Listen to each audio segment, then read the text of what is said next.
세계 범죄사는 1930 몇 년 3월 15일을 꿈에라도 잊어서는 안 될 것이다. 실로 야수와 같이 잔인하고도 한편 신기루처럼 신비롭고 마도의 일루미네.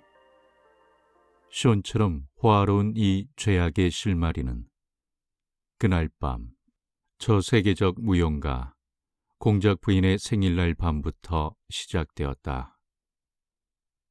공작 부인이 세계적으로 진출하여 구미 각국에서 자기의 예술과 더불어 조선이라는 이름을 선양하고 다시 서울로 돌아온 것은 바로 작년 늦은 가을이었다. 세상 사람들은 그의 이름이 준몽이라는 사실을 잊어버린 듯 그를 공작 부인이라고 불렀고, 그 역시 그렇게 불리우는 것을 그리 불명예스럽다고는 생각하지 않았다.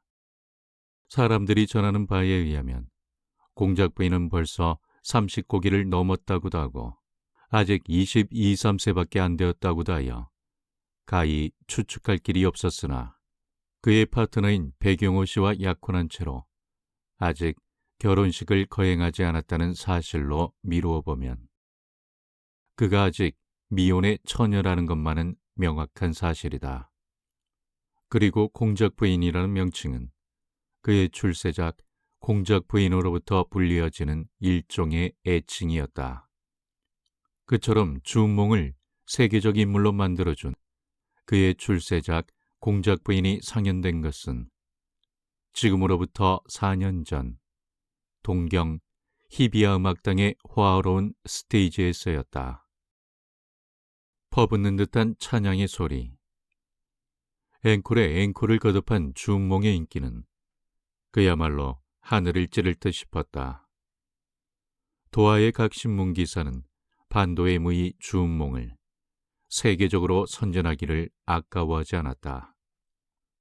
준몽이란 이름은 어느덧 공작 부인이란 애칭으로 변했던 것이다. 그때 마침 미술 연구자 파리에 가 있던 백만장자 백용호 씨가 요코하마 부두에 내리자마자 조선이 난 세계적 무의 준몽의 인기에 놀라는 한편 그를 은연히 사모하는 정을 남달리 두텁게 품고 수차 준몽과 만나는 사이에 두 사람 사이에는 어느덧 화려한 미래를 굳게 맹세하는 속삭임이 오고 가고하였다. 그리고 그의 가을로 준몽은 약혼자 백용호 씨의 후원을 얻어 구미로 무용행각을 떠났던 것이라고. 이것이 소위 믿을만한 소식통이 전하는 뉴스로 되어 있다. 그것은 하여튼 필자는 이만한 예비 지식을 독자 제군에게 던져주고 이제부터 세계범죄 사상에 잊을 수 없는 1930 몇 년 3월 15일 명수대 준몽의 저택에서 열린 가장무도회로 인도하고자 한다. 준몽, 아니, 공작 부인은 자기의 축복받은 탄생을 가장 흥미있고 가장 호화롭게 기념하기 위하여 3월 보름날 한강 건너편 명수대 자기 저택에서 조선에서는 보기 드문 가장무도회를 열기로 하였던 것이다. 그날 밤 남국으로부터 화신을 싣고 찾아오는 바람조차 훈훈한 밤, 손님들을 태운 자동차가 달빛에 무르녹은 한강을 황홀히 내려다보며 명수대를 향하여 마치 그림처럼 미끄러져 간다. 오늘 밤 공작 부인의 초대를 받은 손님들은 가장무도회에 적지 않은 흥분과 호기심을 느낄 뿐만 아니라 절세의 미인이요 세계적 무인 공작 부인과 손목을 마주잡고 춤출 수 있다는 것을 상상하고 그 황홀찬란한 일순간을 전생애의 금자타처럼 고이고이 가슴속 깊이 모시려는 것이었다. 그들은 공작 부인의 초대장을 받은 그날부터 동경이나 혹은 해외에서 배워 가지고 온 서투른 스텝을 레코드에 맞추어 가면서 연습하기를 게을리하지 않았다. 초대를 받은 손님들 가운데는 유명한 실업가라든가 명성 높은 변호사도 섞여 있었으나 대체로 보아서 문학가, 미술가, 음악가, 연극인 같은 예술가가 대부분이었다. 도하의 각 신문은 공작 부인의 가장 무도회를 대대적으로 보도하였다. 그 중에는 공작 부인의 이 너무나 광적인 이국적 취미를 비웃는 기사도 없지 않았으나 하여튼 조선에서는 처음 보는 거사인 만큼 저널리스트들에게 있어서는 한계의 좀 미끼가 아닐 수 없었다. 어쨌든 공작 부인으로부터 영예스러운 초대를 받은 손님들은 지금 공작 부인의 화려한 자태를 눈앞에 그려보면서 명수대를 향하여 달렸다. 더구나 그것이 힘만 있으면 누구든지 딸 수 있는 야생화가 아니고 장래의 남편 백용호라는 을파주안의 천연이 피어있는 다리아인지라 사람들은 더 한층 흥분과 호기심을 느끼지 않을 수 없었다. 뿐만 아니라 제일미술 전람회 조각부 심사원인 백용호 씨는 제 아무리 백만장자지만 벌써 50고기를 넘어선 중늙은이다. 하기는 비록 50이 넘었다 할지라도 그의 단정한 용모와 교양 있는 예술가적 타입은 그로 하여금 적어도 10년은 젊게 하였다. 더구나 미술연구차 다녀간 세련된 파리 생활을 겪은 영향도 많은 편이다. 그러나 하고 중얼거리면서 공작 부인과 백용호 씨의 약혼을 남달리 달갑게 여기지 않은 사람이 한 사람 있으니 그것은 지금 한강 인도교를 호기 있게 달리고 있는 한 대의 세단 속의 인물이었다.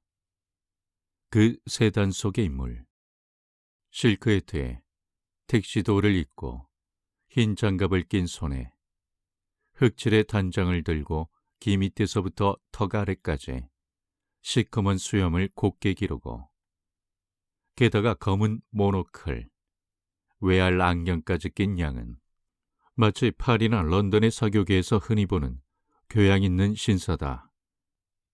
아니, 독자제군이 만일 탐정소설의 팬이라면 이 세단 속의 인물이 저 모리스 루블랑의 탐정소설 주인공 파리 경시청을 마치 어린애처럼 농락하기를 즐겨하는 무서운 도적 아르세느 루팡으로 가장하였다는 것을 곧 간파할 것이다. 그리고 제군이 만일 가장술에 대한 지식이 풍부하다면 그의 수염이 결코 임시로 붙인 가짜 수염같이 보이지 않는 것만 봐도 그의 가장술이 얼마나 훌륭하다는 사실을 가히 짐작할 것이다. 그는 지금 자기의 변장을 자기 이외에는 한 사람도 간파할 수 없으리라는 자부심을 한아름 품고 눈앞에 닥쳐오는 공작 부인의 저택을 물끄러미 바라보면서 중얼거렸다. 공작 부인이 진심으로 저 늙은 백용호 씨를 사랑할 수 있을 것인가? 아니다. 공작 부인이 과연 백용호 씨와 결혼을 한다면 그는 자기의 청춘을 제물로 바치려는 정략 결혼일 것이다. 가난한 예술가와 돈 많은 파트너 사이에 생기기 쉬운 의무 결혼. 공작 부인은 현재 저 쾌활한 청년 화가 김수희를 사랑하고 있지 않은가. 그때 자동차는 벌써 공작 부인의 청문 앞까지 다다랐다. 그는 갑자기 얼굴을 가다듬고 배우가 마치 무대 위에서 하는 것처럼 상반신을 약간 숙이면서 공작 부인 처음 뵙겠습니다 하고 이번에는 음성을 좀 높여 중얼거려 보는 것이다. 독자 제군이여, 제군이 만일 의성학에 대한 조예가 있다면 이 수상한 인물의 목소리가 어떻게 훌륭하게 변해버렸는지 제군은 잠옷 경탄할 것이다. 운전수도 수상하다는 듯이 백미러를 통하여 등 뒤의 신사를 쳐다본다. 자동차는 마침내 유랑한 음악 소리가 흘러나오는 현관 앞에서 조약돌을 깨물며 멎었다. 운전수는 뛰어내려 문을 열면서 또 한 번 이상한 눈으로 손님을 쳐다봤다. 신사는 포켓에서 거울을 꺼내어 자기 얼굴을 한번 유심히 들여다본 후에 자동차에서 내렸다. 자동차에서 내려 현관을 들어서니 거기 안내인 한 사람이 서 있다가 이 훌륭한 신사의 늠름한 풍채를 아래 위로 살피면서 실례의 말씀을 여쭙겠습니다. 가장을 어떻게나 잘 하셨는지 도무지 누구이신지 알아볼 수가 없어서 하고 속히 명함을 꺼내라는 눈치를 보였다. 신사는 그 순간 득이만만한 얼굴로 이 충실한 젊은 안내인을 잠깐 흘겨보고 나서 수상히 생각하는 것도 무리는 아니겠소. 나는 오늘 밤 처음으로 공작 부인의 현관을 들어서는 사람이니까. 그리고 한 장의 명함을 꺼내며 안내인의 손에다 쥐어주면서 가장 엄숙한 목소리로 입을 열었다. 난 이러한 사람이요. 청년아가 김술군을 대신하여 찾아온 사람이라고 공작 부인께 여쭤주면 잘 알겠죠. 명함에는 단지 화가 이선배라는 것 이외에는 아무것도 적혀 있지 않았다. 아, 그렇습니까? 잠깐 기다려 주십시오. 안내인은 명함을 들고 분주하게 안으로 들어갔다가 다시 나오더니 기다리게 해서 미안하다고 아씨께서 여쭈시라는 분부가 있었습니다. 자, 이리로 들어오십시오. 머리를 곧게 가른 젊은 안내인은 넓고도 긴 복도를 한참 앞서서 걸어가다가 음악 소리와 웃음소리가 터져 나오는 넓은 홀로 신사를 인도하였다. 와, 훌륭한 이국 풍경이로군. 입으로는 감탄사를 던지면서도 그는 별로 놀란 기색도 없이 서슴지 않고 산데리아가 찬연히 빛나는 넓은 홀 안을 한번 휘 둘러보았다. 가장무도에는 지금이 한창이다. 저편 상단에는 그리 빈약하지 않는 밴드가 자리를 잡고 있고 백인 백양, 가지각색으로 가장을 한 신사숙녀들이 열정적인 음악에 맞춰가며 짝짝이 쌍을 지어 이리 밀리고 저리 밀리면서 춤추는 양은 마치 파리의 카바레를 서울에 옮겨온 것과 같은 광경이다. 중세기의 나이트로 변장한 사람, 빅토리아 왕조의 궁녀로 가장한 사람, 인도의 귀족을 흉내낸 사람, 집시풍의 여자, 그들의 가장을 한 사람 한 사람씩 따져볼 때 가장술이 극히 유치하고 빈약함을 면치 못했으나 이렇게 멀찍이 서서 바라보면 그리 추한 광경도 아니라고 신사는 생각했다. 그는, 아니 화가 이 선배는 혼란을 이리저리 살펴봤으나 이 가장무도의 주인공인 공작 부인을 발견할 수 없는 것이 이상했다. 한편 모퉁이 종류수 그늘 밑에 놓여있는 소파로 걸어갔다. 아까부터 파초나무 그늘 아래 외로이 앉아서 차를 마시고 있는 한 사람의 청년을 발견한 때문이다. 청년은 별로 가장이라고는 하지 않았다. 다만 눈에다 시커먼 마스크를 썼을 뿐이다. 사람들의 춤추는 양을 물끄러미 바라보고 앉아있는 그의 입술과 눈동자에는 어딘가 어울리지 않는 이 가장무도회를 비웃는 듯한 표정이 노골적으로 나타나 있다. 공작 부인은 아직 홀에 나오지 않았습니까? 화가 이 선배는 청년 앞으로 한 발자국 다가서면서 은근히 물었다. 청년은 그 어떤 명성에서 깨어나듯이 머리를 돌려 이 선배의 차림차림을 유심히 살피더니 한번 빙그레 웃으면서 묻는 말에는 대답하지 않고 아르세르 루팡은 아래턱에 수염이 없습니다. 그리고 아돌프 맨주도 역시 아래턱엔 수염이 없지요. 하고 의외의 말을 건넨다. 그러나 때로는 루팡도 아래턱에 수염을 기르지요. 필요를 느낄 때는.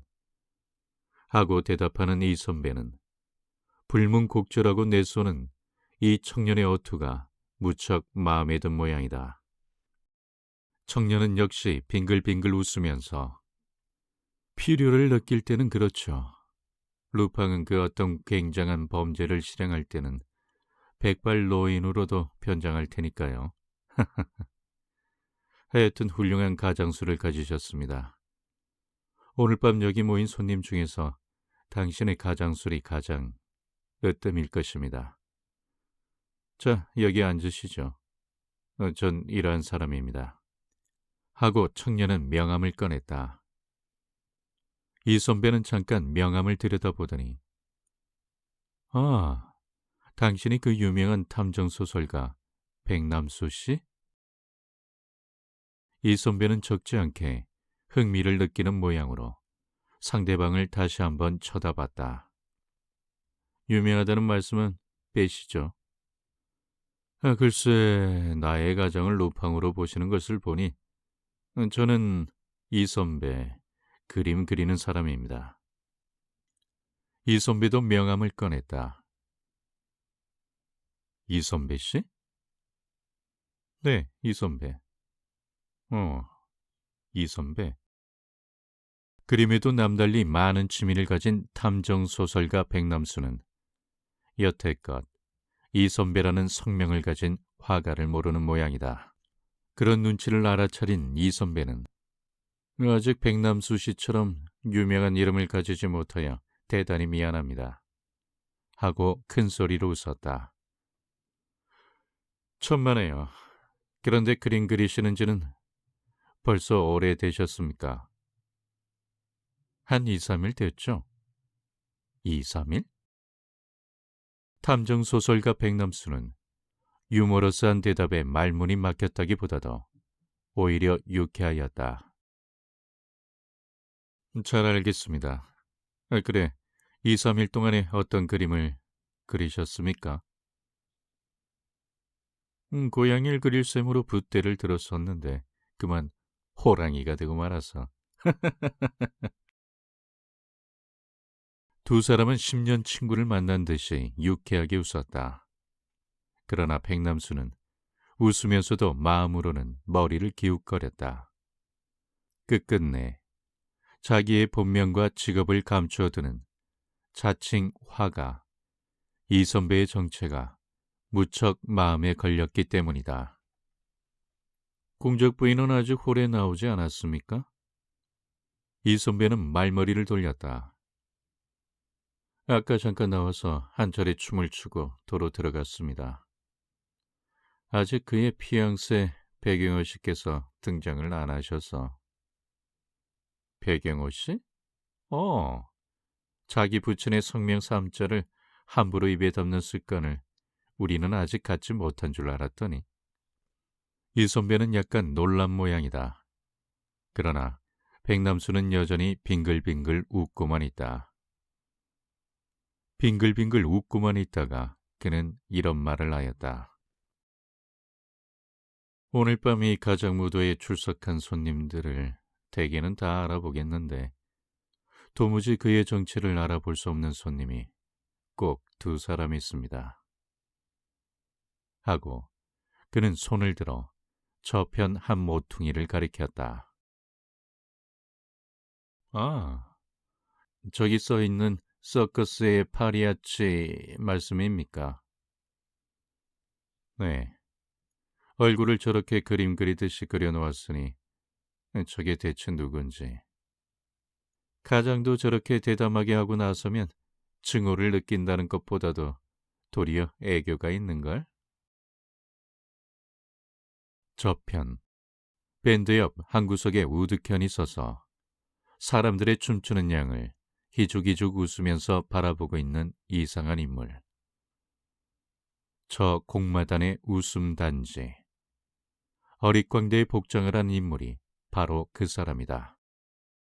목에 커다란 깃이 달린 주홍색 도화복을 입고 역시 붉은 수건으로 머리를 질끈 동여맸을 뿐만 아니라 흰떡같이 분을 칠한 얼굴에다 붉은빛, 파랑빛, 노랑빛 이렇게 여러 가지 빛으로 눈, 코, 입술 같은 것을 간판처럼 그려놓았으니 탐정소설가 백남수의 호기심을 어지간히 끈 것도 사실 무리는 아니었다. 아니, 백남수만 아니라 수많은 손님들 중에 그가 대체 누구인지 아는 사람은 하나도 없었다. 사람들의 시선은 모두 그 수상한 어릿광대에게 쏠리기 시작하였다. 그들은 춤을 추면서 속삭이는 것이다. 하필 저런 어릿광대로 가정을 한다. 사람이란 다 저 잘난 맛에 사는 것이니까요. 대체 누굴까 저희가? 글쎄 누굴까? 그때 어릿광대는 그 우스운 얼굴로 백남수와 이 선배가 서 있는 이편 쪽을 힐끗힐끗 바라봤다. 그리고는 그 반월처럼 커다랗게 찢어진 입술에 이상한 웃음을 띄우면서 훌쩍 홀 밖으로 빠져나가고 말았다. 이 선배는 어릿광대가 우쭐우쭐하면서 걸어나가는 뒷모양을 멍하니 바라보고 있다가 다시 백남수에게로 얼굴을 돌리며 그런데 또 한 사람 도무지 정체를 알아보지 못할 사람은 누굽니까? 백남수는 잠깐 이 선배를 쳐다보면서 또 한 사람은 고양이를 그리다가 그만 호랑이를 그린 화가 이 선배 씨. 화가 이 선배의 정체가 암만 해도 마음에 걸리시는 모양입니다. 그려. 이 선배가 그렇게 호기 있는 웃음을 연발할 쯤에 박수 소리가 혼란을 요란히 울렸다. 한 차례의 춤이 또 끝난 때문이다. 그때 번쩍거리는 금태 안경을 쓰고 검은 모보단으로 만든 중국복을 입은 한 사람의 청년 신사가 사람들을 헤치며 이편으로 걸어온다. 그는 소파에 앉은 백남수를 발견하고 야, 백군 아닌가 하고 소리를 치며 다가선다. 어째 그리 쓸쓸히 앉아있는 거야? 남들은 이처럼 흥이 나서 춤들을 추는데, 어? 공작 부인이 꾸며놓은 이 가장무도에 대한 군의 감상은 어때? 중국복의 신사는 그 조각처럼 단정한 용모에 반만큼 미소를 띄우면서 은으로 만든 시가렛 케이스를 포켓에서 꺼내어 담배를 붙인다.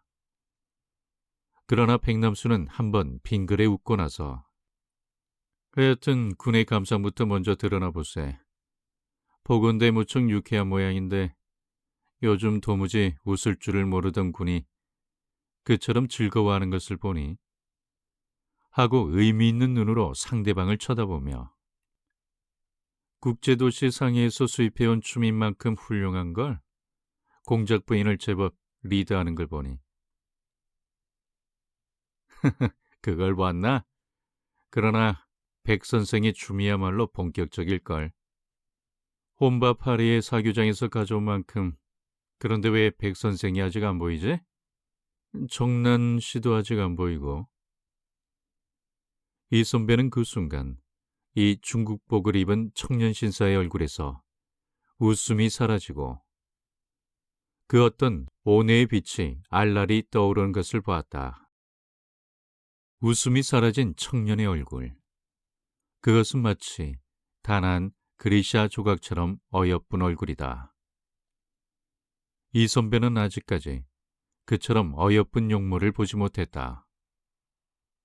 청년은 혼란을 한번 휘 둘러보고 나서 자기의 온해를 떨쳐 버리려는 듯이 어쨌든 백 선생이야말로 조선의 행운아, 아니 세계의 행운아일걸.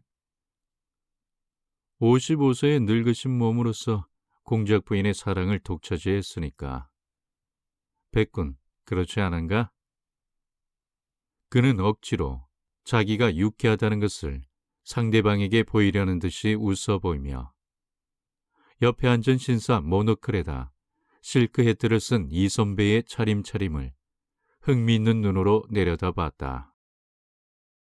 백남수는 그때 얼른 소파에서 몸을 일으키며 두 분을 소개하겠습니다. 이분은 이 선배 화백, 그리고 이분은 저희 집의 고문 변호사. 단연간 만주 개발에 많은 힘을 쓰는 오상업 군입니다. 아, 그런가? 청년 변호사로서 가장 수완이 능란하다는 오상업 변호사였던가? 그때 이 가장무도의 여주인공 공작 부인이 홀에 나타났다. 호란이 터져나갈 듯한 박수 소리. 머리에다 꼬리를 활짝 펼친 공작의 관을 쓰고 흰바탕에 금실로 수놓은 화려한 야외복을 입은 공작 부인은 손님들에게 가벼운 답례를 하며 돌아간다. 음악 소리는 다시 홀 안을 울렸다. 왈츠다. 사람들은 자리에서 일어나 시선으로 상대방을 고르면서 홀 중앙으로 몰려든다. 백남수는 이 선배를 혼자 소파에 남겨놓고 군중을 내치면서 공작 부인 앞으로 걸어가서 오늘 밤만은 저도 서양 사람이 된 셈이니 공작 부인, 부인과 함께 춤추는 영광을 가질 수 있겠습니까? 하고 그는 약간 허리를 굽히고 공작 부인의 손등에 입을 대는 흉내를 낸다. 공작 부인은 얼굴에 가벼운 웃음을 지으며 대답 대신 왼손을 백남수의 어깨에 올려놓았다. 이리하여 춤은 다시 시작되었다. 물을 녹는 듯한 음악 소리와 아울러 홀라는 흐느적거리는 왈츠의 물결이다. 그런데 백 선생께서는 왜 아직 안 보이시죠? 같이 떠나오시지 않았어요? 공작 부인의 바깥어른, 아니, 한 달 후면 바깥어른이 되실 양반. 배경호 씨야말로 세계에서 둘도 없는 행운하죠. 그만두세요. 누가 자기 아버지를 그렇게 부른다? 아니올시다. 그건 저 오상억 변호사가 아까 나에게 한 인사였죠. 세계에 둘도 없는 행운아라고. 오구는 공작 부인에게 많은 흥미를 가진 모양인데 공작 부인은 입맛이 쓰다른 모양이다. 그런데 은몽 씨는 나의 아버지 무엇과 결혼하시렵니까? 100만 원의 재산? 너? 그의 인격? 너? 그이에 대한 의리? Yes. 그리고 그의 성이. 두 사람의 이야기는 거기서 잠깐 그쳤다가 한 달 후에는 남수 씨의 젊은 어머니? 젊은 어머니. 감개무량하다는 남수의 어투였다. 그런데 은몽 씨는 지금까지 참으로 사랑을 바쳐본 사나이가 있습니까? 한 사람쯤이야. 누구? 그건 알아서 무엇하세요? 칼이라도 들고 덤벼들겠어요? 칼? 농담은 그만하고. 남수는 그만 말문이 막혔다. 그런데 지금 저기 소파에 앉아있는 실크 해트에 모노클을 쓴 신사, 그가 대체 누굽니까? 하고 말머리를 돌렸다. 글쎄 누굴까? 아, 이선배라는 화가가 아니에요? 전부터 친분이 있었나요? 아니요, 오늘 밤이 처음. 아직 인사도 못했어요. 공작 부인은 그리고 남수의 어깨 위로 묵묵히 앉아있는 실크 해트의 신사를 뚫어질 듯이 넘겨다 본다. 남수는 다시 말을 이어 그리고는 조금 전 공마단의 어릿광대로 가장한 사람을 봤는데 그는 대체 누굽니까? 공마단의 어릿광대?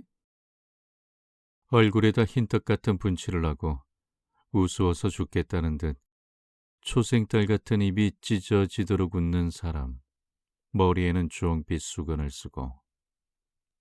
공작 부인은 이상하다는 듯이 혼란을 이리저리 휘둘러봤다. 어디 있어요? 없을 리가 있나? 조금 아까도 있었는데. 누굴까?